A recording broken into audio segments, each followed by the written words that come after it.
بسم الله الرحمن الرحيم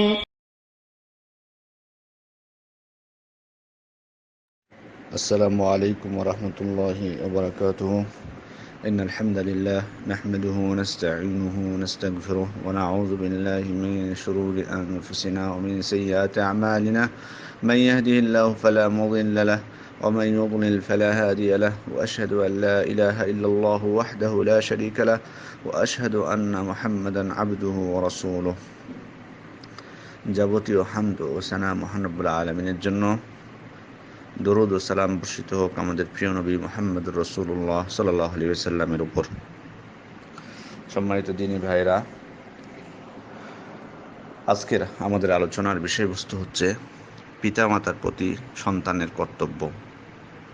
আমি আলোচনার শুরুতেই পিতামাতার প্রতি সন্তানের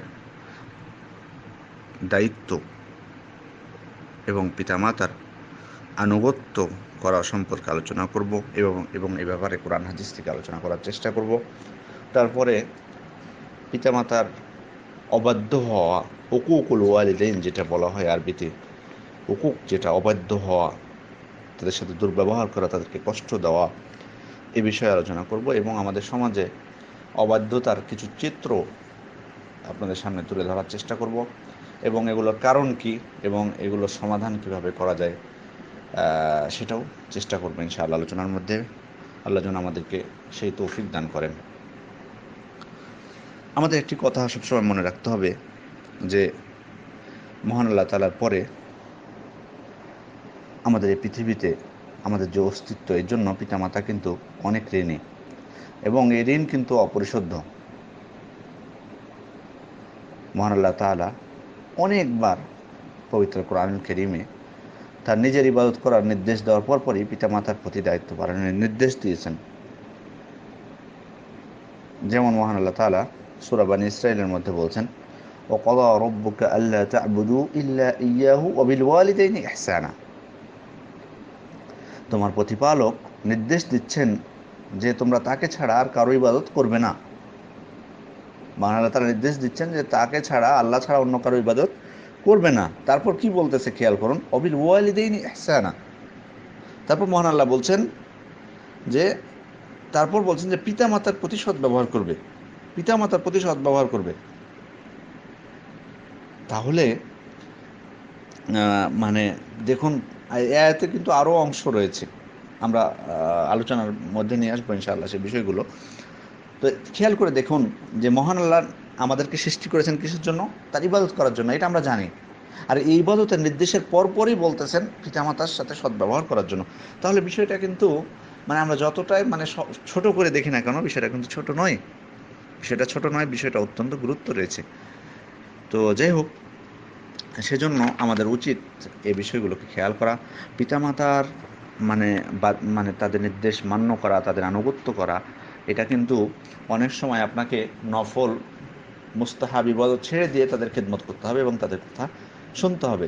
হ্যাঁ, তারা যদি কোনো ফরজ ইবাদত করতে বাধা দেয় অথবা কোনো হারাম কাজ করতে বলে, তাদের আনুগত্য করা যাবে না। এটা তো পবিত্র কোরআনের আয়াত দ্বারা আমরা স্পষ্টভাবে আগে থেকেই জানি যে মহান আল্লাহ বলছেন, ওয়া ইন জাহাদাকা আলা আন তুশরিকা বিমা লাইসা লাকা বিহি ইলম ফালা তুতি'হুমা ওয়া সাহিবহুমা ফিদ দুনিয়া মা'রুফা। অর্থাৎ যদি তোমার পিতামাতা তোমাকে পীড়াপিড়ি করে যে তুমি আমার সাথে শিরক করবে, যে বিষয়ে তোমার কোনো জ্ঞান নেই, তাহলে তুমি তাদের কথা মানবে না, তবে পৃথিবীতে তাদের সাথে সদাচরণের সাথে জীবন কাটাবে। অর্থাৎ যদি তারা তাকে শিরক করতে বলে আমার সাথে, মহান আল্লাহ বলছেন, তাহলে তাদের আনুগত্য করা যাবে না।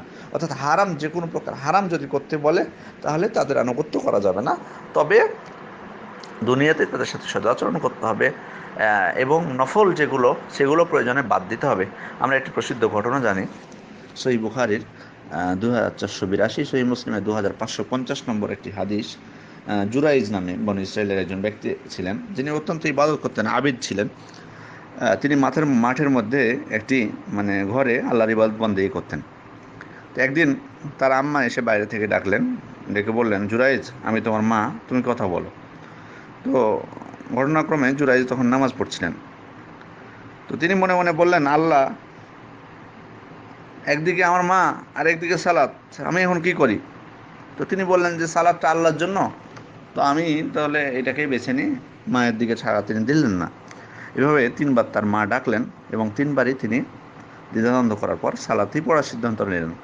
তখন তার মা প্রচণ্ড ক্ষেপে গেলেন এবং বললেন, আল্লাহ, আমি জুরাইজকে ডাক দিলাম অথচ সে সাড়া দিল না। আল্লাহ, তুমি তাকে ব্যভিচারিণীর মুখ না দেখে মৃত্যু দিও না। রাসূলুল্লাহ সাল্লাল্লাহু আলাইহি ওয়াসাল্লাম বলছেন, যদি মা পাপে জড়ানো বা এর চেয়ে কোনো কঠিন দোয়া করত তবে তাও কবুল হতো। ঘটনাচক্রে একজন রাখাল জুরাইজের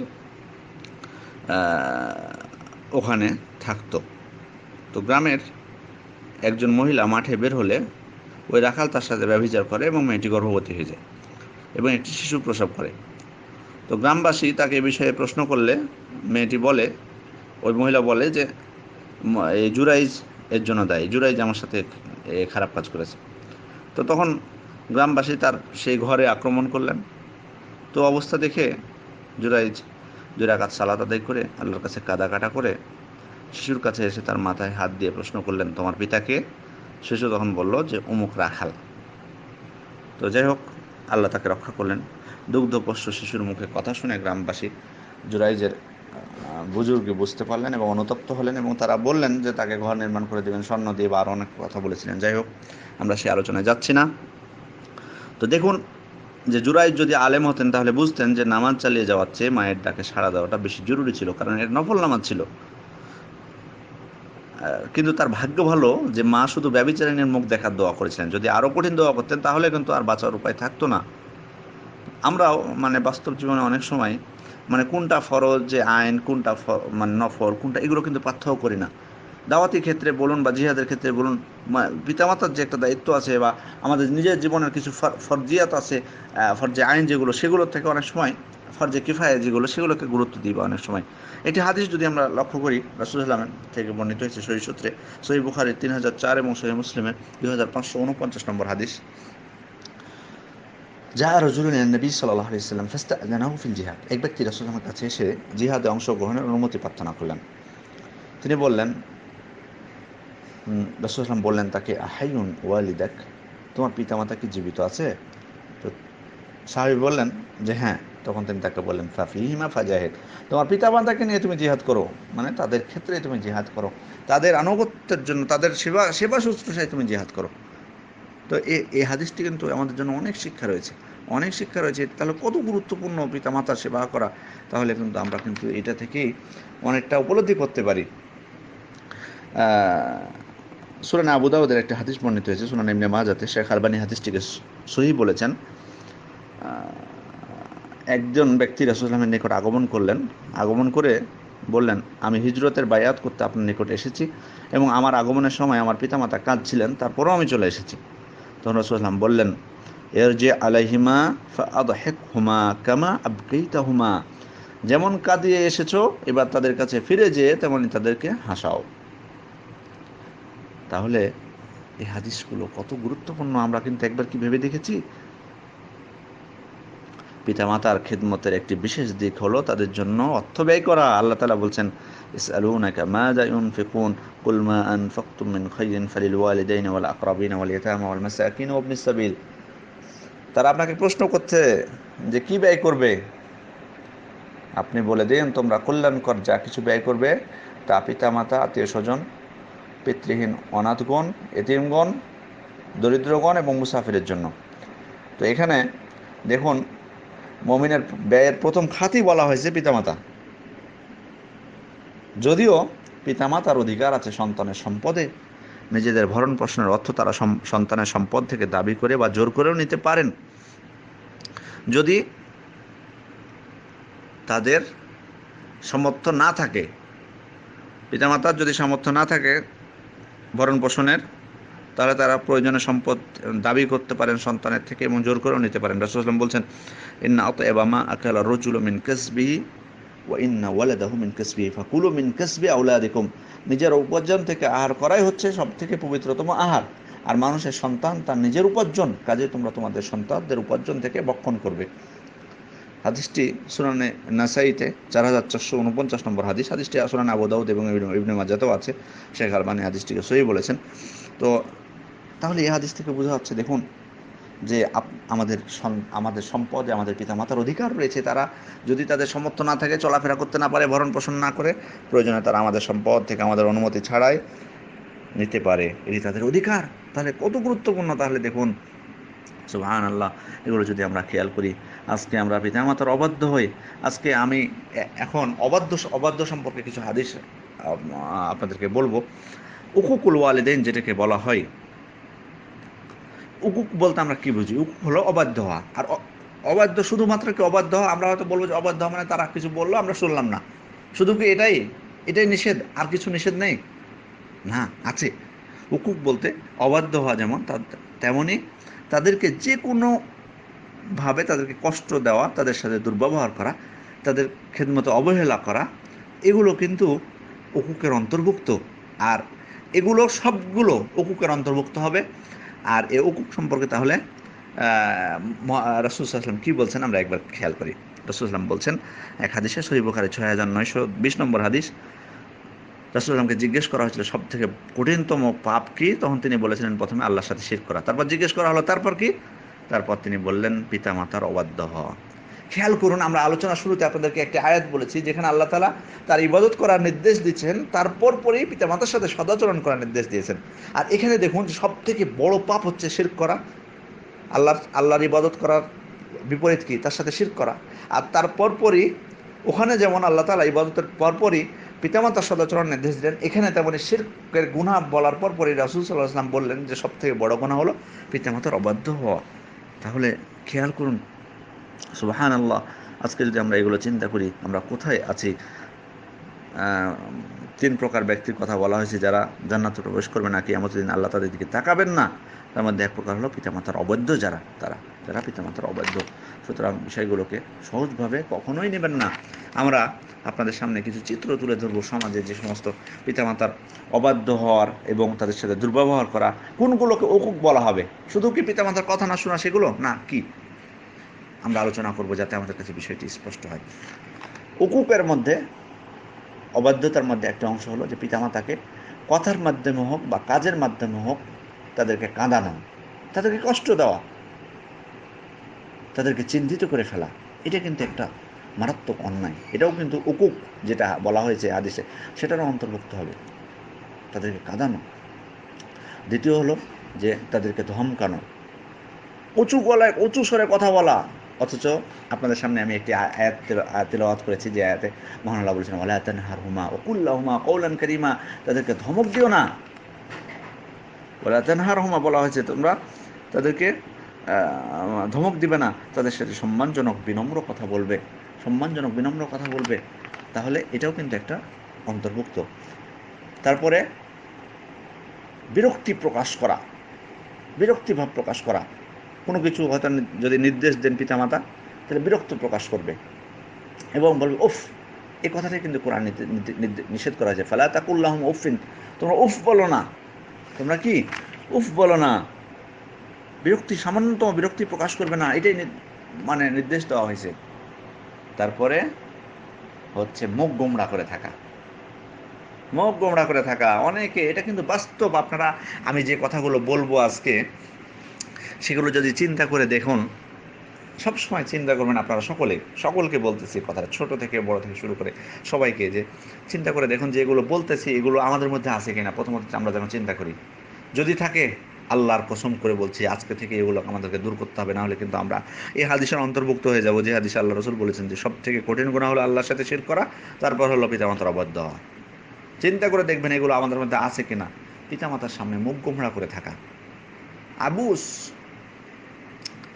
অথচ দেখা যাবে যে যখন বাইরে যাচ্ছে তখন কত সুন্দর কথা বলছে, হাসি মুখে, মিষ্টি মুখে, বাইরে কত সুন্দর সবাইকে হাসাচ্ছে, একেবারে চেহারা উজ্জ্বল চেহারা, সবার সামনে কথা বলছে, হাসছে, খেলছে, সবাইকে কত ভালো ভালো কথা বলছে। কিন্তু বাড়ি যখন ফিরে আসছে তখন কি করতেছে? মুখ গোমড়া। পিতা মাতার সামনে যায়, এটাও কিন্তু একটা অন্যায়, এটাও উকুকের মধ্যে অন্তর্ভুক্ত হবে। তারপরে হচ্ছে পিতামাতার দিকে মানে চোখে তাকানো, তাদেরকে লাঞ্ছনার দিকে তাকানো, মানে ছোট করে দেখা, এটাও কিন্তু একটা উকুকের অন্তর্ভুক্ত। এগুলো যেন আমাদের মধ্যে না থাকে। তারপরে অনেকে আছেন, আল্লাহ তাদেরকে হেদায়েত করুন, পিতা মাতাকে নির্দেশ দেন, কাজ করার অর্ডার দেন, এটাও কিন্তু আছে। মাকে বলেন বাড়ি ঝাড়ু দিতে বা কাপড় পরিষ্কার করতে বা খাবার তৈরি করতে। তো এটা বিশেষ করে যখন বৃদ্ধা হবেন অথবা পিতা যখন বৃদ্ধ হবেন, তখন পিতাকে কোনো নির্দেশ দেওয়া, যান বাজার করে নিয়ে আসেন। আমি কিন্তু এগুলো কিন্তু সমাজে আছে। আপনারা হয়তো নিজেরা হয়তো অনেকে আছেন যেগুলো এগুলো করেন না, কিন্তু সমাজে কিন্তু আছে। এটা অস্বীকার করতে কিন্তু পারবেন না। হয়তো বলবেন যে আমি মনে হয় নিজ থেকে বানায় বলছি। না, নিজ থেকে বানিয়ে বলছেন, এগুলো আছে। আমি নিজের চোখে দেখেছি এগুলো। নিজে বসে থাকে, পিতাকে বাজার করতে পাঠায়। অনেক দেখেছি আমি, অনেক, একটা দুইটা না, আমি অনেক দেখেছি। আমাদের নিজের এলাকাতেই দেখেছি যে বৃদ্ধ পিতা কষ্ট করে হাঁটতে হাঁটতে 30 মিনিট রাস্তা তিনি বাজার করে নিয়ে আসেন, আর ছেলে দোকানে বসে আছে। অনেক দেখেছি। তো এগুলো এগুলো হচ্ছে, এগুলোও কিন্তু অকুকের অন্তর্ভুক্ত। যেটা সম্পর্কে রাসূল সাল্লাল্লাহু আলাইহি ওয়াসাল্লাম ভবিষ্যদ্বাণী কঠোর বাণী উচ্চারণ করেছেন যে শিরকের পরে বড় গুনাহ। তবে হ্যাঁ, মা যদি উনি নিজের ইচ্ছাতেই নিজের মানে নিজে ভালোবেসে সন্তানের জন্য খাবার তৈরি করেন, সব কিছু করেন, এটা ব্যাপার আলাদা, এবং এর জন্য তিনি অবশ্যই শুকরিয়া পাবেন এবং তার দোয়ার পাবেন সন্তানের কাছ থেকে। এটির ব্যাপার আলাদা। কিন্তু আপনি নির্দেশ দিবেন যেটা সে পাচ্ছে না, কষ্ট করাচ্ছেন, এটাও কিন্তু অন্যায়। তারপর আরেকটা কি, মা খাবার তৈরি করলো কষ্ট করে, ওই খাবারকে কি করা, ত্রুটি উল্লেখ করা, খাবারের ত্রুটি উল্লেখ করা, এটা জঘন্যতম একটা অন্যায়। এখানে দুইটা আপনি নির্দেশ অমান্য করছেন। একটা হলো কি, এখানে দুইটা আপনি খারাপ কাজ করলেন। একটা কি, যে আপনি আপনার মাকে কষ্ট দিলেন এটা বলে। আর দ্বিতীয় হলো আপনি খাবারের ত্রুটি প্রকাশ করলেন। এটা রাসূলুল্লাহ এটাকে অবৈধ বলেছেন। রাসূলুল্লাহ নিজে মা আবা তুআমান কত, তিনি কখনো খাবারের ত্রুটি উল্লেখ করতেন না।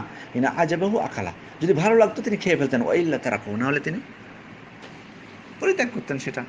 কিন্তু খাবারের ত্রুটি উল্লেখ করতেন না। আজকে আমরা মাকে দিয়ে খাবার রান্না করাই, আবার সেটার ত্রুটি, লবণ কম হয়েছে, লবণ বেশি হয়েছে, ঝাল কম হয়েছে, কত কি, মানে এরকম খাবার খেতে ইচ্ছা করে না। ধর, কি জন্য খেতে বসলাম, কি রান্না করেছে, কত কি। শুধু যে এটা বউয়ের ক্ষেত্রে অনেকে করে, যাই হোক আমরা সেই আলোচনায় যাচ্ছি না। এগুলো আমরা আলোচনা করেছি বউয়ের ক্ষেত্রে, স্ত্রীর ক্ষেত্রে কি সেটা। আজকে পিতা মাতার যেহেতু আলোচনা, সেহেতু সেটা নিয়ে বলতেছি। তারপরে হচ্ছে যে পিতামাতাকে বাড়ির বিভিন্ন কাজে, খাবার তৈরির ক্ষেত্রে হোক বা যে কোনো কাজে সহযোগিতা না করা, এটাও কিন্তু একটা অন্যায়।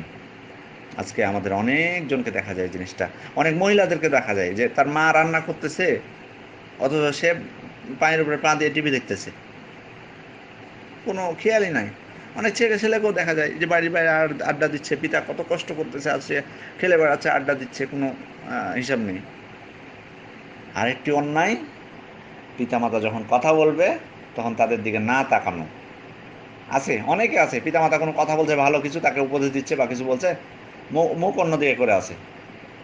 অথবা পিতামাতা কোনো কথা বলছে, তার সাথে সাথে তার কথার মধ্যে কথা ঢুকাই দিচ্ছে, অথবা বলছে তুমি এটা মিথ্যা কথা বলছো, অথবা ঝগড়া শুরু করে দিচ্ছে। এই যে এগুলো কিন্তু অবাধ্যতারই অংশ এগুলো। সুবহানাল্লাহ। তারপরে হলো, আমাদের মধ্যে অনেকে আছেন যারা দেখা যায় যে পিতামাতার মতামতকে আমরা গ্রাহ্য করি না। সবার মতামত নিয়ে বেড়াচ্ছে, কিন্তু পিতামাতার মতামতের গুরুত্ব নেই। মানে যদি কোনো পিতা তাকে বা মাতা কোনো বিষয়ে পরামর্শ দিয়ে যায়, মানে সাথে সাথে যেভাবে হোক সেটাকে বাতিল করবে, যে কোনো বিষয়ে হোক। মানে পৃথিবীর সবার মতামত তার কাছে অনেক দামি, কিন্তু পিতামাতারটা দামি না। এটাও তো একটা উকুকের মধ্যে, যে উকুক সম্পর্কে রাসূলুল্লাহ সাল্লাল্লাহু আলাইহি ওয়াসাল্লাম বলেছেন যে শিরকের পরেই মানে এটার গুনাহ, পিতামাতার অবাধ্য হওয়া। তারপরে হচ্ছে, অনেকে আমরা একটা জিনিস করি, সেটা হলো যে বিভিন্ন প্রকার সমস্যাগুলো পিতামাতার সামনে করে থাকি। যেমন হয়তো আপনার নিজের ভাইয়ের সাথে কোনো সমস্যা হয়েছে, বোনের সাথে বা ছেলেদের সাথে, নিজের ছেলের সাথে, সেগুলো কি করতেছি, সে সমস্যাগুলো পিতামাতার সামনে যে এগুলো বলতেছি বা সমাধান করার চেষ্টা করতেছি। বা এটা কিন্তু করা উচিত না। কারণ পিতামাতা, দেখুন, পিতামাতার সামনে এগুলো, আপনার বৃদ্ধ পিতামাতা এগুলোর সামনে যখন মানে এগুলো করবেন সমস্যাগুলো, তারা কিন্তু অনেক কষ্ট পাবে তাদের ভিতরে, এবং তারা বেশি চিন্তিত হবে, তারা এগুলো নিয়ে বেশি চিন্তা করে। আপনার স্ত্রীর সাথে আপনার কী সমস্যা হয়েছে, আপনার ভাইদের সাথে কী সমস্যা হয়েছে, পারলে কি করতে হবে, দূরে যেয়ে এগুলো বিষয়ে সমাধান করার চেষ্টা করবেন। পিতামাতার সাথে সামনে করবেন না এগুলো। কারণ করতে গেলে তাদের, আপনি যতটুকু না চিন্তার মধ্যে আছেন, তারা বেশি চিন্তার মধ্যে পড়বে, তারা কষ্ট পাবে। অনেকে আছেন আরও পিতামাতাকে দোষারোপ করা, পিতামাতাকে দোষারোপ করা, লাঞ্ছনা করা। অনেকে কি করে, নিজের দোষে নিজে হয়তো মানে খারাপ, যেমন হয়তো অনেকে পড়াশোনায় খারাপ ফলাফল করেছে, সাথে সাথে কি করলো, নিজের দোষ গেল যে সে পড়াশোনা করেনি, সাথে সাথে পিতামাতার উপর দোষ চাপাই দিবে যে আমার পিতার জন্য আমি পড়াশোনা করতে পারিনি, পাশ করতে পারলাম না। মেয়ে বলবে যে আমার মা এর জন্য, আমার মা অসুস্থ ছিল, আমাকে দিয়ে কাজ করাচ্ছে, অথবা আমার মা আমাকে কাজ করায়। অথবা পিতা কথা বলবে যে আমার পিতা আমাকে ধান কাটতে বলে বা অমুক দোকানে বসতে বলে, এই জন্য আমি পাশ করতে পারিনি। মানে হয়তো বাস্তবতা থাকতে পারে কিছু, কিন্তু একেবারে প্রস্তুত পিতামাতার উপর চাপিয়ে দেওয়া সব কিছু, এই যে এই জিনিসটা, এটা কিন্তু মহা অন্যায়। আরও আছে পিতামাতার অবাধ্য হওয়ার চিত্র, তাদেরকে গালি দেওয়া, তাদেরকে গালি দেওয়া। অনেকে হয়তো বলতে পারেন যে গালি দেওয়া, হ্যাঁ, রাসূল সাল্লাল্লাহু আলাইহি ওয়াসাল্লাম বলেছেন মালউন মান সাব্বা আবাহু মালউন মান সাব্বা উম্মাহু, অভিশপ্ত মালউন সে যে তার পিতাকে গালি দেয়, যে তার মাতাকে গালি দেয়। রাসূল সাল্লাল্লাহু আলাইহি ওয়াসাল্লাম অন্য হাদিসে বলছেন মিনাল কাবাইর শাতমুর রাজুল ওয়ালিদাইহি, ক্বালু ইয়া রাসূলুল্লাহ ওয়া হাল ইয়াশতামুর রাজুলু ওয়ালিদাইহি। রাসূল সাল্লাল্লাহু আলাইহি ওয়াসাল্লাম বললেন যে কাবিরা গুনাহ যেগুলো আছে তার মধ্যে একটা হলো যে পিতামাতাকে গালি দেওয়া। সাহাবায়ে কেরাম প্রশ্ন করলেন, আল্লাহ রাসূল এটা কি বলছেন আপনি, মানুষ পিতামাতাকে গালি দেয় নাকি আবার? তখন রাসূলুল্লাহ বলেন, হ্যাঁ, নাম ইয়াসুব্বু আবার রাজুল ফা ইয়াসুব্বু আবাহু ওয়া ইয়াসুব্বু উম্মাহু ফা ইয়াসুব্বু উম্মাহু।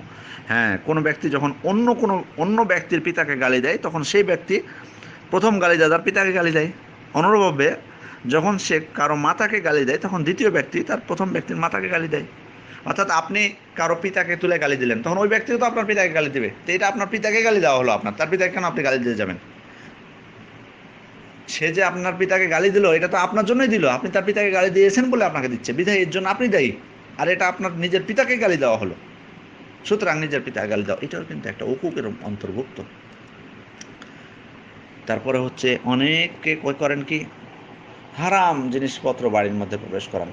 মানে যত হারামের আছে, হারাম সিডি বলেন, ক্যাসেট বলেন, বা যত কিছু আছে, গান বাজনার জিনিসগুলো বলেন, সব কিছু বাসার মধ্যে পিতামাতার উপস্থিতিতে ঢুকান, এটাও কিন্তু তাদের অবাধ্য হওয়া। তারা এটা কখনোই মেনে নেবেন না। তারপরে হচ্ছে যে পিতামাতার সামনে হারাম কাজ করা, যেমন ধরেন সিগারেট খাওয়া বা গান শোনা জোরে জোরে, অথবা নামাজের সময় ঘুমিয়ে থাকা, অথবা খারাপ বন্ধুদেরকে বাড়িতে নিয়ে আসা, এগুলো কিন্তু পিতামাতার একটা অবৈধ হওয়া। তারপরে হচ্ছে পিতামাতার সম্মানকে বিনষ্ট করা। অনেকে কি করেন, অনেক কাজে মানে দেশে মানে ইসলাম বিরোধী তো আছে, দেশের আইন বিরোধী কাজে জড়িয়ে পড়েন, তারপর হয়তো জেলে যেতে হয়। তো এটা তো আপনার পিতামাতার সম্মান ক্ষুণ্ণ হয় না? এটা তো আপনি কষ্ট দিলেন তাকে। আমরা আগেই বলেছি হুকুকের মধ্যে একটা হলো পিতামাতাকে কষ্ট দেওয়া। তারপরে হচ্ছে তাদেরকে অনেক সময় মানে বিপদে ফেলে দেয়। অনেক ছেলের সন্তান আছে, যেমন ধরেন কি করলো, ধার নিয়ে নিল কারো কাছ থেকে টাকা 50,000, তো ওর তো ক্ষমতা নেই পরিশোধ করার, তখন শেষমেশ কী হবে, তার পিতার উপর এসে পড়ে। তো এই যে এগুলো, এটা কিন্তু মহা অন্যায়, এটা মহা অন্যায়। এগুলোও কিন্তু পিতামাতার অবাধ্যতারই অংশ এগুলো। সুতরাং আমরা যেন এগুলো জি। আরেকটি চিত্র হলো অনেক সময় ধরে বাড়ির বাইরে অবস্থান করা, এটা কিন্তু ঠিক না। বিনা প্রয়োজনে বাড়ির বাইরে অবস্থান করা, এটা অনেকে আমাদের মধ্যে করে থাকেন। এটাও কিন্তু একটা পিতামাতার অবাধ্যতার একটা অংশ। তারপরে আরেকটি জিনিস যেটা খুব দেখা যায়, সেটা হলো বেশি বেশি চাওয়া। পিতার যতটুকু সামর্থ্য আছে, মাতার যতটুকু সামর্থ্য আছে, তার থেকে বেশি তাদের কাছ থেকে চাওয়া। অনেকে কিন্তু এটা আমি নিজ স্বচক্ষে অনেক দেখেছি। দেখা যাচ্ছে যে ধরুন দুই বন্ধু পড়াশোনা করতেছে, এক বন্ধু পিতা সচ্ছল, তো তাকে দেখা গেল যে সাইকেল কিনে দিল। তখন আরেক বন্ধু তখন কি করলো, তার পিতা সচ্ছল না, তাও তার উপর কি বললো যে আমাকে সাইকেল কিনে দিতে হবে, নাহলে আমি থাকবো না বাড়িতে, বা অনেক কিছু করে থাকে। এটা বাস্তব, কিন্তু এটা কিন্তু মহা অন্যায়। সন্তানদের উচিত পিতামাতার সামর্থ্যের দিকে তাকানো, তাদের বিষয়গুলো লক্ষ্য করা। তারপরে টাকা পয়সার দিক থেকে অনেকে দেখা যায় যে তার বন্ধুরা খরচ করতেছে অনেক, তখন সেও দাবি করে, কিন্তু দেখা যাচ্ছে তার পিতার এতটুকু সামর্থ্য নাই। আরেকটি যেটি সমস্যা আমাদের সমাজে যেটি দেখা যায় খুব বড় সমস্যা, সেটা হলো পিতামাতার উপরে নিজের স্ত্রীকে প্রাধান্য দেওয়া। তারা নিজের স্ত্রীর খেদমত করে, কিন্তু দেখা যাচ্ছে পিতামাতারকে খেদমত সে করে না। তার পিতামাতার উপরে তার স্ত্রীকে প্রাধান্য দেয়। এমনও ঘটেছে যে তার স্ত্রী যদি চায় বা তার স্বামীর কাছে দাবি করে যে তোমার পিতামাতাকে বের করে দেওয়া বাড়ি থেকে, তবুও সেটা শুনতে রাজি আছে। তারপরে অনেকে আবার আছে সন্তানদের মধ্যে যে পিতামাতার সামনে তার নিজের স্ত্রীর প্রতি ভালোবাসা প্রকাশ করে বেশি বেশি করে। এটা কিন্তু মানে অনেক সময় মানে এটা কঠিন হয়ে যায় পিতামাতার জন্য। ভালোবাসা প্রকাশ করতে হবে এটা, কিন্তু ওই যে অনেক সময় দেখা যায় যে পিতামাতাকে ভালোবাসছে না, আবার তার পিতামাতার সামনে যে তার নিজের স্ত্রীর প্রতি ভালোবাসা প্রকাশ করতেছে। এটা কিন্তু অন্যায়। বিশেষ করে মায়েদের জন্য এটা বেশি কষ্টকর হয়ে যায়। তো যাই হোক, এটাও কিন্তু একটা অবাধ্যতার একটা অংশ। তারপরে হলো যে আরেকটি যেটা দেখা যায় যে পিতামাতার থেকে মুক্ত থাকতে চাওয়া। অনেকে কি জন্য করেন, অনেকে পাঠিয়ে দেন বৃদ্ধাশ্রমে বা অনেক জায়গায়, মানে সোজা কথা, পিতামাতার কাছে থাকবে না বা পিতামাতাকে নিজের কাছে রাখবে না। এটাও কিন্তু একটা মহা অন্যায়।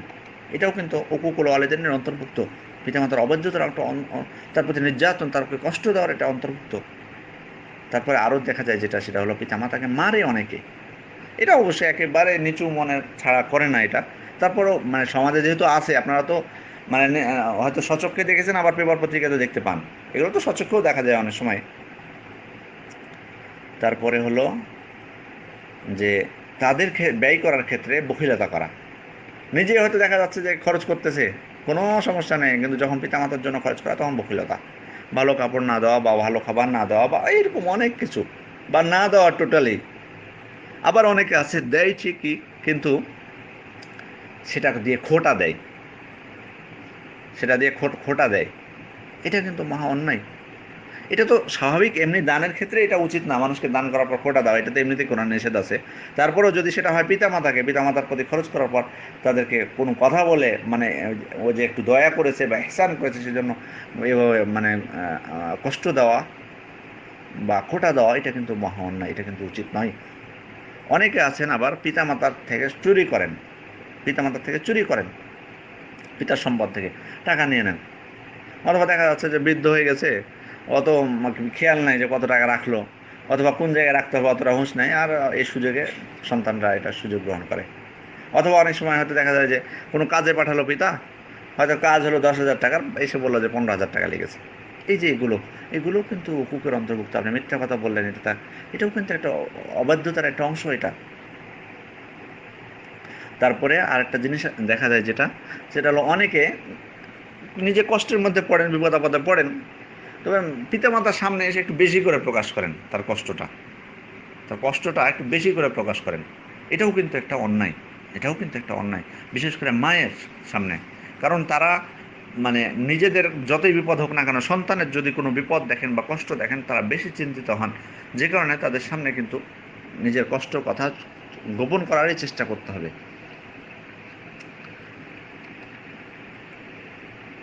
আরও অনেকে আছেন যে যারা চান যে দ্রুত পিতামাতা দুনিয়া থেকে বিদায় হয়ে যাক, মারা যাক। অনেক সন্তান আছেন, এটাও কিন্তু একটা অন্যায়, মহা অন্যায়। তারপরে অনেকে করেন যেটা অনেক সময় দেখা যায়, তাদেরকে মেরেই ফেলে দেন, হত্যা করেন পিতামাতাকে।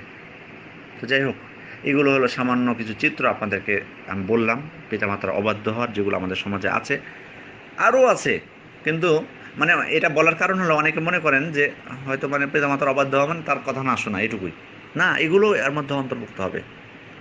আচ্ছা, কেন আমরা পিতামাতার অবাধ্য হই বা সমাজে কেন হয় মানুষ, এটা আমরা কিছুটা চিন্তা করে দেখি কিছুক্ষণের জন্য।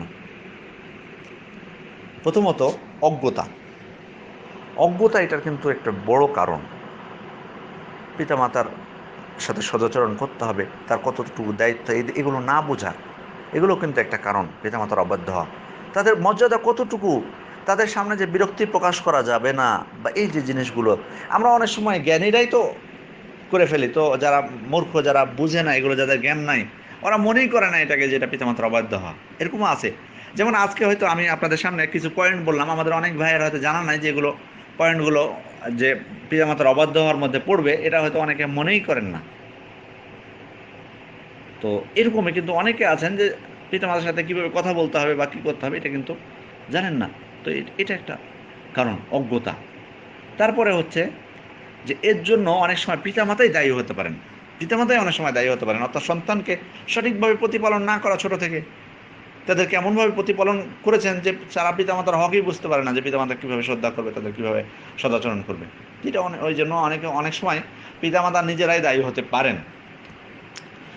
আরেকটা কারণে পিতামাতা দায়ী হতে পারেন, সেটা হলো তানাকুদ, যেটা আরবিতে বলা হয়। অর্থাৎ পিতামাতা নির্দেশ দেন ঠিক ভালো কাজের, কিন্তু নিজে করেন না।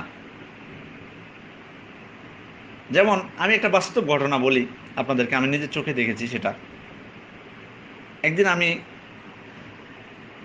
একটা কম্পিউটারের দোকানে গেলাম, যারা কম্পিউটার টাইপ করে আপনার প্রিন্ট দেয়, তো তার কাছে কাজে গেছি।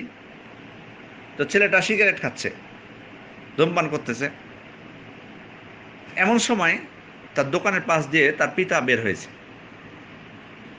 তখন ছেলেটা চট করে সাথে সাথে সিগারেটটা লুকিয়ে ফেলেছে। তো এবং বলছে আমাদেরকে যে আব্বা চলে এসছে, আব্বা চলে এসছে, সিগারেটটা লুকায়। তা আমি দেখলাম জিনিসটা। কিছুক্ষণ পর 5 মিনিট পরেই দেখি যে তার পিতা আবার ধূমপান করতেছে। কিছুক্ষণ পরে 5 মিনিট পরে দেখি যে তার পিতা ধূমপান করতেছে। তা আমার সাথে সাথে মনে হলো একটা বিষয় তখনই, যে এই সন্তান দেখুন পিতাকে ভয় পাচ্ছে। কেন ভয় পাচ্ছে? নিশ্চয় তার পিতা তাকে কিন্তু ধমক দেয় বা তাকে গালি দিবে অথবা নিষেধ করবে বা তাকে শাস্তি দিবে, এটা আমরা বুঝতে পারছি। না লুকাবে কেন? তার পিতা যদি তার সিগারেট খাওয়া বা ধূমপান করাকে যদি খুশি মনে নেয়, তাহলে কি লুকাবে নাকি? অবশ্যই তার পিতা তাকে শাসন করে এ বিষয়ে, কিন্তু শাসন করে ঠিক, কিন্তু নিজে পালন করে না। এক্ষেত্রে সেজন্য সে যে এই যে সন্তান যে অবদ্ধ হচ্ছে পিতার নির্দেশের, পিতা নির্দেশ দিচ্ছেন, নিষেধ করতেছেন ধূমপান থেকে, কিন্তু সন্তান শুনছে না। এর জন্য কিন্তু পিতাও দায়ী এখানে, কারণ সে নিজে তো পালন করছে না। সে যদি নিজে বিরত থাকতো, তাহলে সন্তান হয়তো শুনতো যে ঠিক আছে আমার পিতা নিষেধ করছে, আমি শুনি। তো তিনি পিতা হয়েছেন ঠিক, কিন্তু আদর্শ পিতা হতে পারেননি এক্ষেত্রে। তো এজন্যই যে পিতা যদি নির্দেশ দেন সন্তানকে যে মিথ্যা কথা বলো না বাবা, কিন্তু সন্তানের সামনেই মোবাইলে বলল কি, ঘরে শুয়ে আছে আর বলতেছে আমি রাস্তায় গাড়িতে। সন্তান লক্ষ্য করবে যে তার পিতা বাড়িতে বসে থেকেই একজনকে ফোনে বলতেছে যে আমি রাস্তায় বের হয়ে গেছি, গাড়িতে আছি। এখন বলুন যে এই সন্তান পিতার কাছ থেকে সত্য কথা বলা শিখবে না মিথ্যা কথা বলা শিখবে? মিথ্যা কথা বলা শিখবে। তো পিতামাতার নির্দেশ বা আদেশ যদি তাদের নিজের কর্মের বিপরীত হয়, তাহলে সেটা কিন্তু সন্তানের ক্ষেত্রে প্রভাব পড়বে না। যে কারণেই পিতামাতার অবাধ্য হতে পারেন সন্তানরা। আপনাদেরকে যেগুলো কারণ আমরা উল্লেখ করছি সেগুলো হলো সন্তানরা কিভাবে কেন অবাধ্য হতে হন সেগুলো। প্রথম উল্লেখ করলাম অজ্ঞতা, দ্বিতীয় হলো ঠিকভাবে প্রতিপালন না করা, তৃতীয় হলো নিজে সম্পাদন না করা কোনো কাজ, বা যেটা নিষেধ, যেটা খারাপ সেটা নিজে করা। চতুর্থ হলো যে অনেক সময় সৎসঙ্গ, অসৎসঙ্গ এটাও কিন্তু অবাধ্যতার একটা কারণ হতে পারে, এটাও কিন্তু প্রভাব পড়তে পারে। এ বিষয়ে আপনাদের সামনে অনেক আলোচনা করেছি, এই জন্য বিস্তারিত আলোচনা করার প্রয়োজন মনে করছি না। আরেকটা কারণ হতে পারে পিতামাতার অবাধ্য হওয়ার, যে পিতামাতার অবাধ্য হচ্ছে সেই পিতামাতা একদিন তার পিতামাতার অবাধ্য ছিল। যেমন ধরুন আপনি আপনার পিতামাতার অবাধ্য, অথবা আপনার সন্তান আপনার পিতামাতার অবাধ্য হচ্ছে, আপনার সন্তান আপনার অবাধ্য হচ্ছে। কারণ কি? কারণ আপনি আপনার পিতামাতার অবাধ্য ছিলেন। কি কারণে? এটা কিন্তু সালাফে সালেহিনগণ উল্লেখ করেছেন। কি কারণে জানেন? কারণ হচ্ছে আপনার সন্তানরা আপনাকে দেখতে পেয়েছে যে আপনি আপনার পিতামাতার অবাধ্য হচ্ছেন। তারা স্বচক্ষে দেখেছে আপনাকে কষ্ট দিয়ে কথা বলছেন, তাদেরকে ঠিকভাবে তাদের সদাচরণ করছেন না, তাদেরকে খেতে দিচ্ছেন না, পড়তে দিচ্ছেন না। আপনার সন্তানরা যখন আপনাকে দেখবে যে আপনি আপনার পিতামাতার খেদমত করছেন না ভালোভাবে, তাদেরকে কষ্ট দিচ্ছেন, তখন তারা আপনার কি করে আপনার সদাচরণ করবে আপনার সাথে? এটা একটা কারণ। দ্বিতীয় হলো আন্নাল জাযা মিন জিনসিল আমাল, যে কারণ যে ভুল আপনি করেছেন সেই ভুলের দ্বারা আপনি তার শাস্তি পাবেন। অর্থাৎ আপনি আপনার পিতামাতার খেদমত করেননি, আপনার সাথে সদাচরণ করেননি, আপনার সন্তানরাও আপনার করবে না, এটাই আপনার শাস্তি। এটা একটা কারণ। তাহলে পিতামাতার অবাধ্য হওয়ার আরেকটি কারণ হতে পারে, সেটা হলো যে অনেক সময় পিতামাতারা দায়ী, আমি এর আগেও বলেছি, অনেক সময় সন্তানদের মধ্যে আদল করেন না, যেটা আমরা উল্লেখ করেছি আমরা সন্তানদের অধিকার বলার সময়, ইনসাফ করেন না, সমতা বজায় রাখেন না। অনেক সময় মানে অর্থের ক্ষেত্রে হোক বা যে ক্ষেত্রে হোক কোনো সন্তানকে প্রাধান্য দিয়ে থাকেন, বা এই যে কারণে কিন্তু হতে পারে যখন কোনো ব্যক্তির হয়তো দুইজন ছেলে থাকবে, দেখা যাবে একজন ব্যক্তি একটা ছেলেকে প্রাধান্য দিচ্ছে বেশি, তখন আরেকটি ছেলে স্বাভাবিক যখন দেখবে তার চোখের সামনে তার পিতা তাকে গুরুত্ব দিচ্ছে না বা প্রাধান্য দিচ্ছে না, তখন সে অবাধ্য হবে। সেজন্য তো আপনাদেরকে ওমর ইবনুল খাত্তাব থেকে বর্ণিত একটি ঘটনা শুনিয়েছিলাম যে পিতামাতা যদি সন্তানদেরকে তাদের হক প্রদান না করে, তাহলে সন্তানরাও পিতামাতার অবাধ্য হবে, এটাই স্বাভাবিক। তো যাই হোক, আরেকটি হলো যে অনেক সময় মানে অবাধ্য হওয়ার কারণ হলো যে সন্তানরা অনেক সময় চায় শান্তি।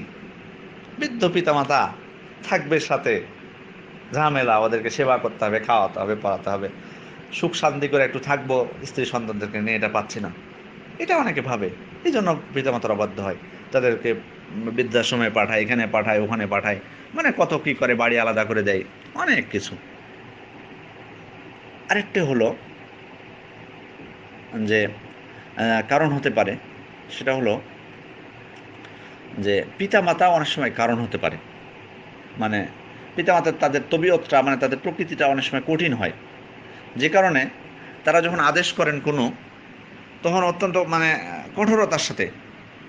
আসলে মানে আমাদের একটা জিনিস ভুল আছে, আমরা যারা আমাদের পিতামাতা হোক বা আমরাও তো একজন পিতামাতা হব বা হয়েছি, বা আমাদের সন্তানরাও পিতামাতা হবে, মানে আমরা তারগিব আর তারহিব বলে একটা কথা আছে আরবিতে, এই জিনিসটা বুঝি না কখন করতে হবে, অর্থাৎ কখন উৎসাহ দিতে হবে আপনার সন্তানকে আর কখন বকা দিতে হবে, এটা আমরা বুঝি না। অনেকে করে থাকে কি, মানে মানে অনেকে আছে আমাদের মধ্যে তারগিবটাই, মানে ওর জীবনটাই তারগিব, মানে কোনো সময় সন্তানদেরকে বকে না, খালি শুধু উৎসাহই দেয়, বা আরো মানে যেটা মানে ইয়ে বলে ভালো ইয়ার ক্ষতি। আবার অনেকে আছেন কি তারগিব, উৎসাহ দেওয়া নাই, শুধুমাত্র ধমক দেওয়াই, শুধু আর কাজই 24 ঘন্টায় ধমকানো, গালি দেওয়া, এটা করো না কেন, এটা কেন করলে না, জবাবদিহিতা সবসময়। আবার কেউ আছে না, এটা করতে হবে, ভালো করতে হবে, এটা করতে হবে, মানে শুধু এটাই, মানে ধমক বলে কোনো কিছু নাই বা শাসন বলে কোনো কিছু নাই। তো দুইটারই কিন্তু সমন্বয় থাকতে হবে, আপনাকে অবস্থা ভেদে এটা পরিবর্তন হবে। তো অনেক পিতামাতা অনেক কঠিন সবসময়, মানে যে কোনো নির্দেশ দিলেও, নামাজের সময় গেলে কড়া করে বলার, চলো নামাজে চলো, বা এটা করো এটা করো, না, সবসময় এটা চলবে না। আপনাকে অনেক সময় উৎসাহ দিতে হবে, অনেক সময় ভালোভাবে বুঝিয়ে বলতে হবে, চলো বাবা যাই নামাজে, বা উদাহরণসহ বলতেছি এটা। তো যাই হোক, তো এই জিনিসটা অনেক সময় সন্তানের অবাধ্যতার কারণ হতে পারে। তারপরে হলো যে অনেক সময় পিতামাতাকেও কিন্তু শাসন করতে হবে সন্তানদেরকে, মানে শেখাতে হবে যে পিতামাতার প্রতি তাদের কর্তব্য আছে। এই জিনিসটা তো কিন্তু আমরা অবহেলা করি অনেক সময়। তারপরে আরেকটা কারণ পিতামাতার অবাধ্য হওয়ার, স্ত্রী অসৎ হওয়া। স্ত্রী অসৎ হওয়া, স্ত্রীর চরিত্র খারাপ হওয়া, স্ত্রী স্বামীর উপর প্রভাব ফেলে যে না, তোমার পিতার সাথে তুমি এটুকু করতে পারো না, বা তাকে এই করতে পারো না, এই করতে পারো না, তখন স্ত্রীর কাছে প্রভাবিত হয় দিয়ে পিতার সাথে খারাপ ব্যবহার করে, এটাও কিন্তু একটা কারণ। তো যাই হোক, এগুলো হলো মৌলিক কিছু কারণ আপনাদের সামনে উল্লেখ করলাম, আরও কিছু কারণ থাকতে পারে। তো যাই হোক, এগুলো হলো মৌলিক কারণ। এসব কারণে অধিকাংশ সময় অনেকে মানে পিতা মাতার সাথে অসৎ আচরণ করে, অবাধ্য হয়, কষ্ট দেয় তাদেরকে। এগুলো থেকে উত্তরণের পথ কি আমাদেরকে খুঁজতে হবে। উত্তরণের পথ প্রথমত বলবো যে আমাদের নিজেদের চরিত্র সংশোধন করতে হবে, এটাই সব থেকে সহজ উত্তর। যেগুলো আপনাদেরকে বললাম চিত্র, সেগুলোর উল্টোটা করতে হবে। অবাধ্যতার যে চিত্র, ধরুন আপনাদেরকে বললাম আমি আগে বলেছি যে অবাধ্যতার যেগুলো চিত্র সমাজে রয়েছে, তার মধ্যে এক প্রকার হলো যে এক প্রকার বলেছি আপনাদেরকে যে তাদের সামনে উঁচু গলায় কথা বলা যাবে না। তাহলে এখন আমাদের উচিত কি, উঁচু গলায় কথা না বলা, আস্তে ধীরে সুস্থে ভদ্রতার সাথে কথা বলা। আপনাদের সামনে বলেছি কি এর আগে, যে অবাধ্য যারা হয় তারা কি করে, অনেক সময় দান করলে, পিতামাতার সাথে খরচ করলে খোঁটা দেয়। তো এখন আমাদের কি করতে হবে, খোঁটা দিতে হবে না। এই তো সহজ বুদ্ধি। সেজন্য আমি পয়েন্টগুলো বারবার ঘুরিয়ে না নিয়ে এসে অযথা সময় নষ্ট না করে, আমি চাচ্ছি যে আপনারা মানে আমাদেরকে এই বিষয়গুলো পরিত্যাগ করতে হবে এবং তার বিপরীতটা করতে হবে। তাহলে আমরা পিতামাতার সাথে সদাচরণ করলাম। সহজ উত্তর। হ্যাঁ, আরও কিছু বিষয় আছে যেগুলো আমাদের খেয়াল করা উচিত। সেটা হলো যে আমরা যারা চাই সত্যিকার অর্থ অন্তর থেকে যে আমরা পিতামাতার সদাচরণ করব, তাদেরকে কিছু বিষয় আমি মানে নিজেকেও বলতেছি, সবাইকে পরামর্শ দিচ্ছি। সেটা হলো যে আল্লাহ তাআলা সাহায্য প্রার্থনা করতে হবে। আল্লাহ তাআলা সাহায্য প্রার্থনা করতে হবে, তার কাছে দোয়া করতে হবে যে আল্লাহ, তুমি আমাকে তৌফিক দান করো যেন আমি আমার পিতামাতার সাথে সদাচরণ করতে পারি, তার সেবা করতে পারি, তাদের হকগুলো, তাদের অধিকারগুলো সঠিকভাবে তাদেরকে প্রদান করতে পারি। সেটা আমাদের কাছে আল্লাহর কাছে প্রার্থনা করতে হবে। তারপরে আরেকটা যেটা জিনিস, সেটা হলো যে আমাদের মনে নিয়ে আসতে হবে যে আমরা যদি পিতামাতার সদাচরণ করি তাহলে আমাদের জন্য কী পরিণতি, আর যদি অসদাচরণ করি, তাদের অবাধ্য হয়, তাহলে কী পরিণতি, এগুলো মনে করার চেষ্টা করতে হবে। এগুলো মনে করলে তাহলে আমরা অনেক সময় ইনশাআল্লাহ পিতামাতার সাথে সদাচরণ করতে পারবো। তারপরে হলো সর্বাবস্থায় আল্লাহকে ভয় করতে হবে। সর্বাবস্থায় আল্লাহকে ভয় করতে হবে। আর নিজেদেরকে মানে যারা আমরা পিতামাতা হয়েছি তাদেরকে কিন্তু ভালো হতে হবে। নাহলে কিন্তু মানে আমরা আশা করতে পারি না সন্তানদের কাছ থেকে ভালো কিছু পাওয়ার। এবং সন্তানদেরকে সর্বদা উপস্থিত দিতে হবে ভালো কাজের। তারা যাতে আমাদেরকে সহযোগিতা করতে পারে, পিতামাতাকে সহযোগিতা করতে পারে সন্তানরা, সেই ব্যবস্থাও তাদেরকে করতে হবে, তাদেরকে উৎসাহ দিতে হবে, তাদের জন্য দোয়া করতে হবে।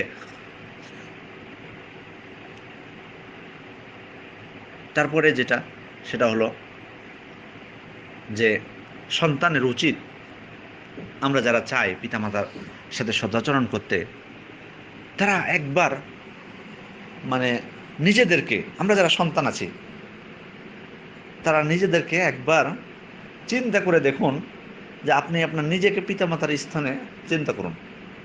নিজেকে ভেবে নেন যে আপনি পিতা কারো।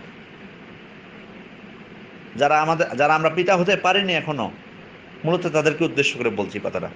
মনে করে নিন যে আপনি পিতা হয়ে গেছেন, একবার মনে করুন। এখন চিন্তা করে দেখুন তো যে আপনি বৃদ্ধ হয়ে গেছেন, আপনি কি চান যে আপনার সন্তান আপনাকে পাঠিয়ে দেখ কোথাও বাড়ির বাইরে, অথবা আপনার সাথে কথা না বলুক, অথবা আপনাকে ধমক দেখ? এই জিনিসটা কিন্তু আমাদের মধ্যে চিন্তা করতে হবে। তাহলে অনেক সময় এই এই এই সমস্ত অন্যায় থেকে আমরা নিজেদেরকে দূরে রাখতে পারবো। আরেকটা বিষয় যে আমাদের সালাফে সালেনদের ইতিহাস পড়া লাগবে, বিশেষ করে আমাদের নবীদের যদি দেখি যে নবীরা কতটা পিতামাতার প্রতি তারা সদাচরণ করেছেন, কতটা তারা বাধ্য ছিলেন, অনুগত্য ছিলেন। ইনশাআল্লাহ আলোচনার শেষের দিকে আমরা সেগুলো কিছু আপনাদের সামনে পেশ করব।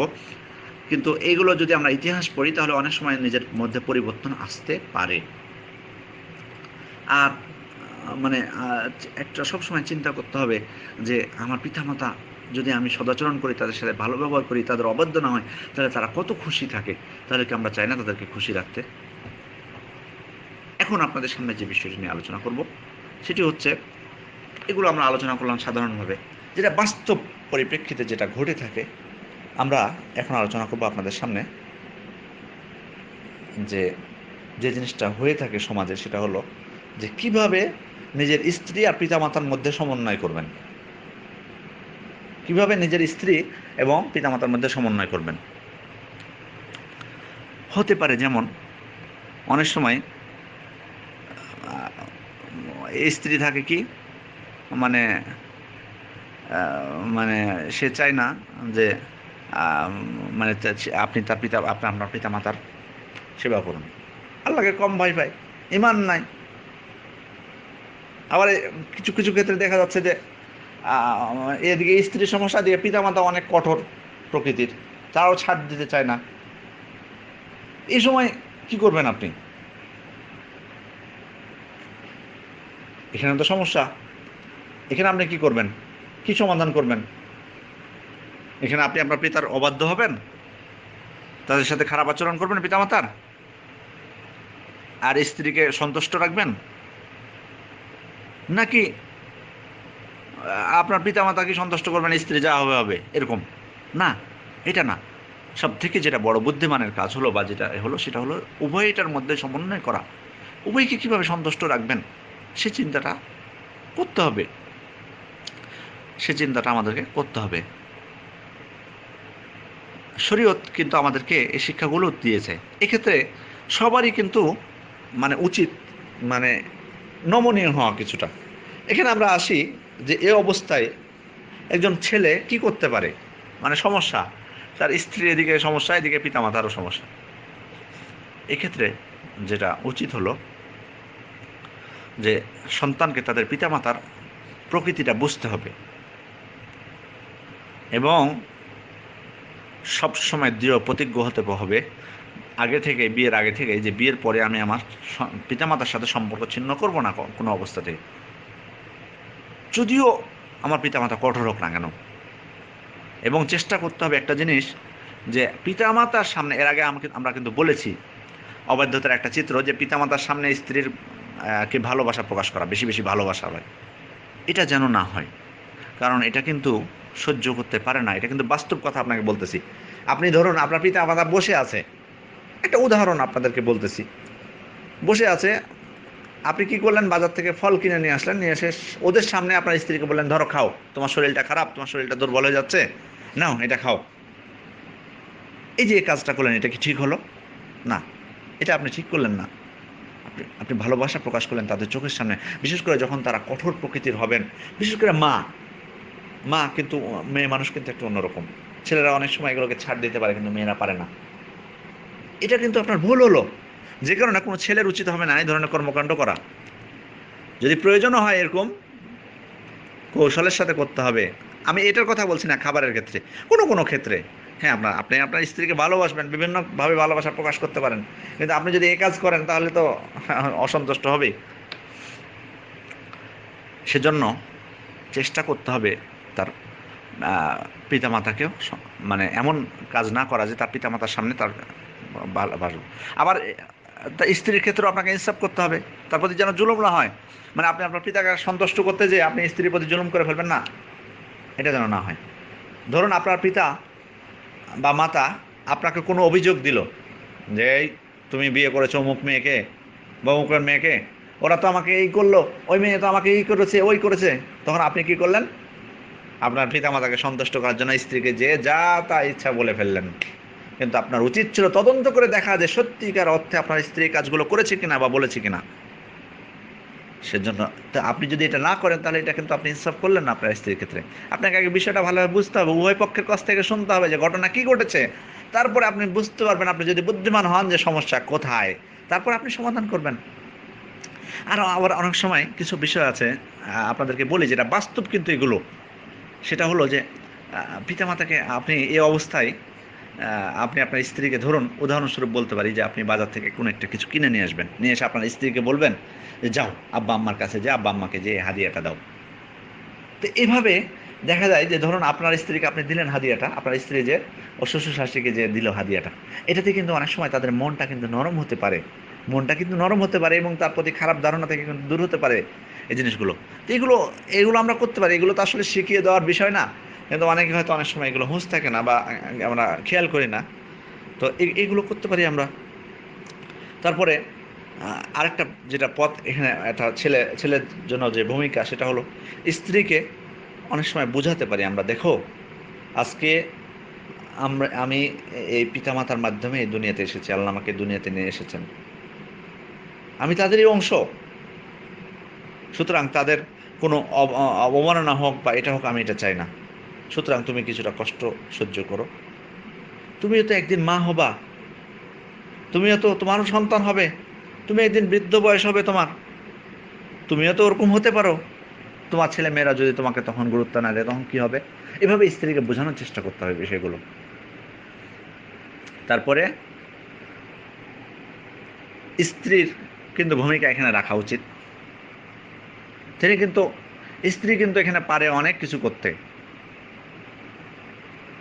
মানে স্বাভাবিকভাবেই, মানে যেটা আমরা উল্লেখ করেছি এর আগে, বললাম যেমন স্বামী স্ত্রীকে দিয়ে হয়তো কিছু হাদিয়া পাঠালো, অথবা তো স্ত্রীও পারে সঠিকভাবে, মানে স্বামী, এখানে দেখুন, যখন আমরা অনেক আগে একবার বলেছিলাম যে মানে কোনো স্ত্রীর মানে বাধ্য না যে তার শ্বশুর শাশুড়ি সেবা করতে হবে তাকে, কোনো মহিলা কিন্তু এটা বাধ্য না, কিন্তু যদি করে তাহলে কিন্তু এটাতে কি হয় জানেন, স্বামীর কিন্তু স্ত্রীর প্রতি ভালোবাসা বৃদ্ধি পায় বা তাদের মধ্যে সম্পর্কটা অত্যন্ত দৃঢ় হয়। সম্পর্কটা অত্যন্ত দৃঢ় হয়। তো স্ত্রী এক্ষেত্রে যখন কোনো সমস্যা দেখা দিবে তখন একটু ভালোভাবে তার শ্বশুর শাশুড়ির সেবা যত্ন একটু করলো বা করলো, তখন এক্ষেত্রে কী হবে, অনেক কোনো সমস্যা বা তাদের মধ্যে ভালোবাসা বৃদ্ধি পাবে। তারপরে অনেক সময় স্বামীর আত্মীয় স্বজন আসলে তাদেরকে ভালোভাবে সম্মান করবে। তো এই যে এগুলোর মাধ্যমে কিন্তু অনেক সমস্যা দূর হতে পারে। তো এইগুলো বিষয় মানে, আর স্ত্রীদেরকে একটা বিষয় অনুধাবন করতে হবে, মানে এই জিনিসটা অনেকে করে না, যে মনে রাখা উচিত। আমি আমাদের বোনদেরকেও বলবো, এক উদ্দেশ্য করে বলতেছি, মুসলিম বোন, দিনী বোন যারা আছেন তাদেরকে বলবো, দেখুন আপনারা চান যে আপনার স্বামীরা আপনাদের খেদমত করুক, সব কিছু আপনাদের জন্য খরচ করে সব কিছু, একবার চিন্তা করে দেখুন যে আপনি যদি আপনার স্বামীর আত্মীয় স্বজনদের সাথে খারাপ ব্যবহার করেন, আপনার স্বামীর আত্মীয় স্বজনদের সাথে খারাপ ব্যবহার আপনি করেন, তাহলে কি আপনার স্বামী সন্তুষ্ট হবে না অসন্তুষ্ট হবে?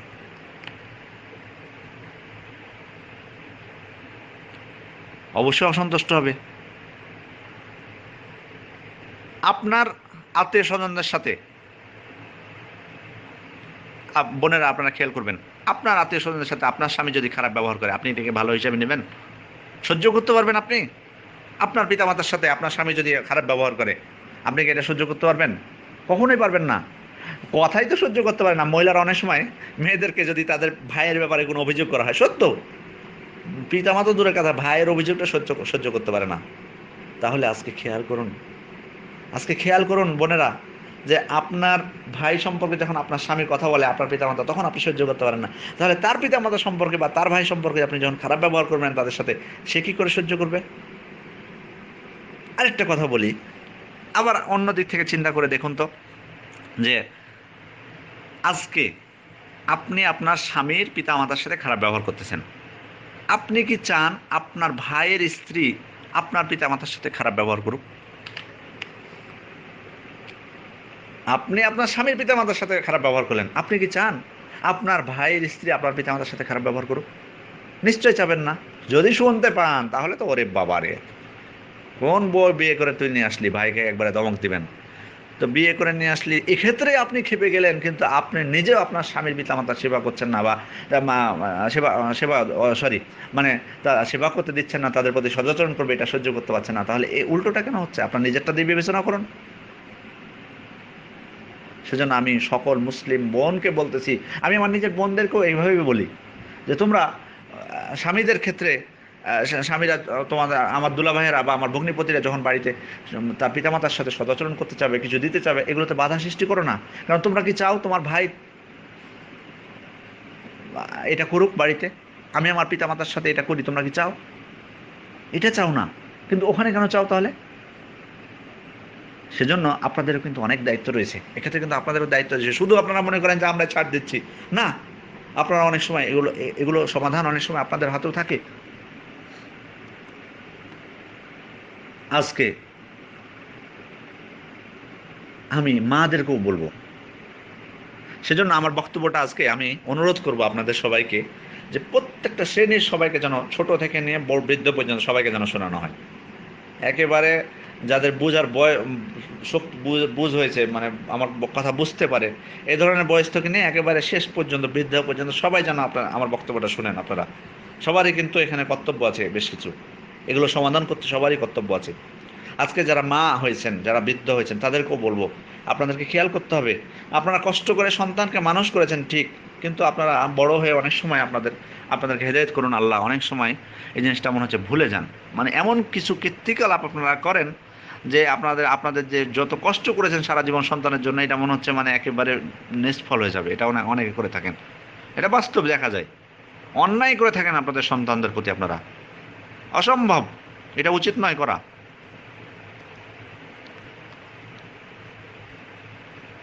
তো যাই হোক, আপনি যেমন আপনার সন্তানের জন্য কষ্ট করেছেন সারা জীবন, একেবারে গর্ভধারণ থেকে নিয়ে, আজকেও তো একটু ছাড়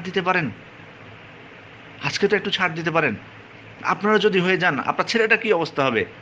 আপনি আপনার ছেলেকে ছাড় দিতে রাজি না? একবারে অধিকার আদায় করে ছাড়বেন। আপনার ছেলের স্ত্রীও আপনার ছেলের কাছ থেকে নেমে, তো ও যাবে কোথায়? বর্ধমান থেকে ওই অবস্থা খারাপ ওর। তো যাই হোক, তো অনেক আছেন, অনেক মা আপনারা আছেন যারা ছেলেকে যখন দেখেন যে স্ত্রীর সাথে খুব খুশি মনে আছে, ভালো একটা আনন্দ আছে, এই জিনিসটাকে আপনারা সহ্য করতে পারেন না। তো এটা কিন্তু উচিত না আপনাদের। আপনি কি চান না আপনি আপনার সন্তানকে এত আদর করেছেন, আজকে আপনার সন্তানের বিয়ে দিয়েছেন, আপনি কি চান না যে আপনার সন্তানের স্ত্রী আপনার সন্তানকে ভালোবাসুক? কেন যাবেন না আপনি? তো যদি চান তাহলে কেন আপনি জেদ করেন অযথা, তার সাথে খারাপ ব্যবহার করতে বলেন, তাকে কড়া কথা বলতে বাধ্য করেন, তার উপর অপবাদ চাপান, কেন করেন এটা? আমি কিন্তু বাস্তবতার খাতিরেই বলতেছি, এগুলো কিন্তু চিন্তা করে দেখুন, এগুলো হচ্ছে সমাজে, আমরা সকলেই প্রায় জড়িত এগুলোর মধ্যে। এগুলো ছাড়তে হবে আমাদেরকে। সবাইকে বলতেছি, সব শ্রেণীকে আজকে বলতেছি, আজকে ছোট থেকে নিয়ে 7 বছর বয়স থেকে নিয়ে যারা আমার কথা বুঝতে পারছো তোমরা, এবং একেবারে শেষ পর্যন্ত বৃদ্ধ বয়সে যারা আপনারা আছেন, সকলেই বলতেছি চিন্তা করে দেখুন, এগুলো সমাধান করতে হবে আমাদেরকে। যাই হোক, আমি অনেক লম্বা করে ফেলেছি। আমি শুধুমাত্র আপনাদেরকে কয়েকজন নবীর মানে দেখুন তারা কত পিতামাতার প্রতি মানে কতটা আনুগত্যশীল ছিলেন, সেটা কিছুটা আপনাদেরকে আলোচনা করব। নূহ আলাইহিস সালাম, তিনি বলতেছেন, রব্বিক ফিরলি ওয়ালি ওয়ালিদাইয়া ওয়ালিমান দাখালা বাইতিয়া মুমিনান ওয়ালিল মুমিনিনা ওয়াল মুমিনাত। হে আল্লাহ, আপনি ক্ষমা করুন আমাকে, আমার পিতামাতাকে, এবং যারা মমিন হয়ে আমার ঘরে প্রবেশ করে তাদেরকে, এবং মমিন পুরুষ ও মমিন নারীদেরকে। দেখুন নূহ আলাইহিস সালাম দোয়া করলেন তার পিতার জন্য, পিতামাতার জন্য। আজকে কি আমরা পিতামাতার জন্য দোয়া করি? বলি রব্বির হামহুমা কামা রাব্বায়ানি সগীরা? এই দোয়াটা কি বলি? নূহ আলাইহিস সালাম যে দোয়াটা করেছিলেন, রব্বিক ফিরলি ওয়ালি ওয়ালিদাইয়া ওয়ালিমান দাখালা বাইতিয়া মুমিনান ওয়ালিল মুমিনিনা ওয়াল মুমিনাত, কখনো কি করেছি? দেখুন আমরা এই নবী নূহ আলাইহিস সালাম আমাদের জন্য আদর্শ। ইব্রাহিম আলাইহিস সালাম দেখুন তার পিতাকে কিভাবে, তার পিতা ছিলেন কাফের, অথচ তার পিতাকে কিভাবে দেখুন হেদায়েত করতেছেন, হেদায়েতের চেষ্টা করতেছেন, তাকে সত্য পথে সঠিক পথে আনার চেষ্টা করতেছেন। কি ভাষাগুলো তিনি প্রয়োগ করছেন, মহান আল্লাহ তাআলা সূরা মারিয়ামের মধ্যে বলছেন, খেয়াল করুন 42 নম্বর আয়াত, ইয ক্বালা লিআবিহি ইয়া আবাতি লিমা তা'বুদু মা লা ইয়াসমাউ ওয়া লা ইবসিরু ওয়া লা ইউগনি আনকা শাইয়্যা। আব্বা, আপনি তার ইবাদত কেন করেন যে শুনতেই পায় না, দেখে না, এবং আপনার কোনো কাজেই আসে না? তারপর আবার বলছেন, ইয়ে আব্বা, আমার কাছে তো এসেছে ইলম, জ্ঞান, যা আপনার কাছে আসেনি, কাজে আমার অনুসরণ করুন, আমি আপনাকে সঠিক পথ দেখাবো। তারপর বলছেন, ইয়া আবাতি লা তা'বুদিশ শাইতান, আব্বা আপনি কখনোই শয়তানের ইবাদত করবেন না, ইন্নাশ শাইতানা কানা লির-রহমানি আসিয়া, শয়তান তো দয়াময় আল্লাহ তাআলার অবাধ্য। আবার বলছেন, ইয়া আবাতি ইন্নী আখাফু আন ইয়ামাসসাকা আযাবুম মির রহমান ফাতাকুনা লিশ-শাইতানি ওয়ালিয়্যা, নিশ্চয় আমি আশঙ্কা করছি যে আপনাকে দয়াময় আল্লাহ তাআলা শাস্তি স্পর্শ করবে, তখন আপনি হয়ে পড়বেন শয়তানের বন্ধু। দেখুন ইব্রাহিম আলাইহিস সালাম তার পিতাকে কত সুন্দর করে জিনিসগুলো বোঝানোর চেষ্টা করলেন। আজকে যদি কাফের পিতার ক্ষেত্রে এরকম হয়, তাহলে আমাদের অনেক সময় আমাদের সমাজে আমরা আমাদের পিতা মুসলিম হওয়া সত্ত্বেও একটু ভুল করলে আমার পিতা মাতার উপর আমরা চড়াও হয়ে যাই। তো এটা কিন্তু ঠিক না। কাফের থাকার পরেও তাকে কিভাবে কথা বলছেন, অথচ আমরা যদি কোনো অন্যায় করে অনেক সময় পিতা মাতা আমরা কঠোর হই তাদের উপর। খেয়াল করে দেখুন ইব্রাহিম আলাইহিস সালামের ক্ষেত্রে ইসমাইল আলাইহিস সালামের খেয়াল করুন। ইসমাইল আলাইহিস সালাম আপনারা সকলেই জানেন যে পিতা ইব্রাহিম তাকে যখন বললেন যে তিনি তাকে স্বপ্নে কুরবানি করার নির্দেশ পেয়েছেন, তখন তিনি অবিচল চিত্তে পিতার সিদ্ধান্ত মেনে নিলেন। ফালাম্মা বালাগা মাআহু সাইয়া ক্বালা ইয়া বুনাইয়া ইন্নী আরা ফিল মানামি আন্নী আযবাহুক ফানজুর মাযা তারা।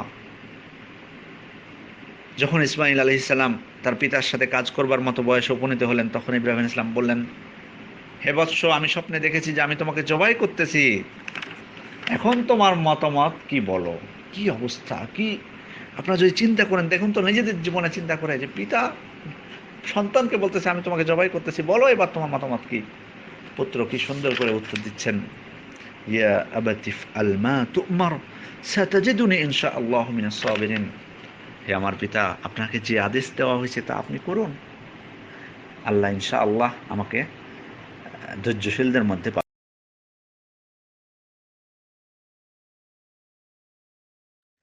ইসমাইল আলাইহিস সালাম তখন তাহলে বললেন যে হ্যাঁ, আল্লাহ ইনশাআল্লাহ আমাকে ধৈর্যশীলদের মধ্যে পাবেন, আল্লাহ আমাকে ইনশাআল্লাহ ধৈর্যশীলদের মধ্যে পাবেন। তো আহ, এ আয়াত যদি আমরা দেখুন, যদি চিন্তা করে দেখি যে ইসমাইল আলাইহিস সালাম কীভাবে পিতার আনুগত্য করলেন, তো এগুলো হচ্ছে আমাদের জন্য দৃষ্টান্ত। সত্যিকার অর্থে এগুলো হচ্ছে আমাদের জন্য শিক্ষা। ঈসা আলাইহিস সালামের কথা চিন্তা করুন। ঈসা আলাইহিস সালাম তিনি মায়ের গর্ভে থাকতেই কি বলেছিলেন? সূরা মারিয়ামের 31 নম্বর আয়াতে দেখুন, যখন মারিয়াম উনি ঈসা আলাইহিস সালামকে জন্ম দিয়ে নিয়ে আসলেন মানুষদের মধ্যে, তখন তো তারা বলেছিল যে এটা কি কাজ করলা তুমি? আমি তো এর আগের দিন আয়াতটি পড়ে বলেছিলাম যে তোমার মা তো অসুস্থ ছিল না, তোমার পিতাও ছিল না, তুমি ব্যভিচার করলা, এটা কেমন? তখন মারিয়াম তখন কি বলেছিলেন? ফাআশারাত ইলাইহি ক্বালু কাইফা নুকাল্লিমু মান কানা ফিল মাহদি সাবিয়্যা। মারিয়াম তখন সন্তানের প্রতি ইঙ্গিত করলেন। তখন তারা বলল যে কোলে শিশু, তার সাথে আমরা আবার কেমন করে কথা বলবো? তখন ঈসা আলাইহিস সালাম মায়ের কোলে থাকা অবস্থায় কথা বললেন, ইন্নী আব্দুল্লাহি আতানিয়াল কিতাবা ওয়া জাআলানি নাবিয়্যা। আমি আল্লাহ তাআলার বান্দা, তিনি আমাকে কিতাব দিয়েছেন, আমাকে নবী করেছেন। ওয়া জাআলানি মুবারাকান আইনামা কুনতু ওয়া আওসানি বিস সালাতি ওয়াজ যাকাতি মা দুমতু হাইয়্যা। যেখানেই আমি থাকি না কেন তিনি আমাকে বরকতময় করেছেন, তিনি আমাকে নির্দেশ দিয়েছেন যতদিন জীবিত থাকি ততদিন সালাত ও যাকাত আদায় করতে। ওবাররাম বিওয়ালিদাতি ওয়ালাম ইয়াজআলনি জাব্বারান শাকিয়্যা। আর আমাকে আমার মায়ের প্রতি অনুগত করেছেন এবং তিনি আমাকে করেননি উদ্ধত হতভাগ্য। দেখুন ইসমাইল আলাইহিস সালাম মায়ের কোলে থাকা অবস্থায় বললেন যে মায়ের অনুগত করেছেন। তো এগুলো হচ্ছে আমাদের চিত্র, আমাদের নবী এবং আমাদের সালাফি সালাম থেকে অনেক ধরনের চিত্র আছে যেগুলো বলে শেষ করা যাবে না। সেজন্যই অনুরোধ করব সকলকে যে বার্ধক্যজনিত কারণে, মানবীয় দুর্বলতা বা কারো প্ররোচনায় পিতামাতা সন্তানের সাথে অনেক সময় দুর্ব্যবহার করতে পারেন। এক্ষেত্রে সন্তানের উপর কর্তব্য হলো ধৈর্য ধরা এবং তাদের সাথে বিনয়ের সাথে সর্বোত্তম আচরণ করা। তাদের দুর্ব্যবহার, বোকামি বা অন্যায়ের জন্য তাদের সাথে দুর্ব্যবহার করা তো দূরের কথা, বলেও বিরক্তিও প্রকাশ করা যাবে না। বিনয় ও আদবের সাথে তাদের ভুল ধরিয়ে দিতে হবে।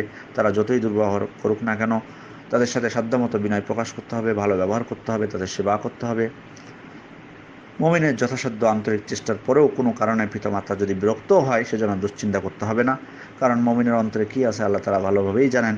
মুমিন যদি সাধ্যমতো চেষ্টা করেন এবং ইচ্ছা করে ত্রুটি না করেন, ইনশাআল্লাহ আল্লাহ এই সমস্ত অনিচ্ছাকৃত ভুল ক্ষমা করে দিবেন। তো যাই হোক, আমি অনুরোধ করব সকলকে বিষয়গুলো দিয়ে খেয়াল রাখবেন। আল্লাহ যেন আমাদেরকে পিতামাতার সদাচরণ করার তৌফিক দান করেন। আমিন। আসসালামু আলাইকুম ওয়া রাহমাতুল্লাহি ওয়া বারাকাতুহু।